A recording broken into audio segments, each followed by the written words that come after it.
Bugün sizinle yumuşak pambık kimi zebra keksinin hazırlama qaydasını bölüşürəm.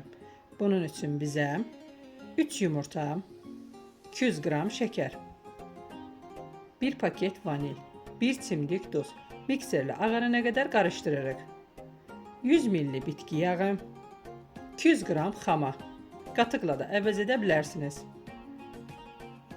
1 paket kabartma tozu, 300 gram un. Unumuzu az əlavə edirik. Ərzaqların dəqiq miqdarını videonun alt hissəsində qeyd edəcəm. Ağ xəmirdən biraz götürürük. 1 xörək qaşığı kakao əlavə edirik.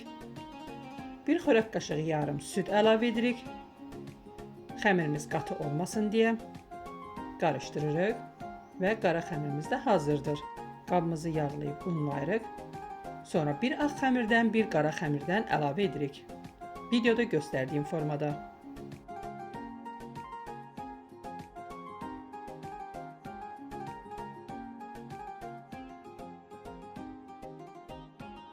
Üzərindən çubuqla forma veririk. Əvvəlcədən isitdiyimiz 180 dərəcəli sobada 35-40 dəqiqə bişiririk. Hazırlayan herkese nuş olsun. İzlediğiniz için teşekkürler.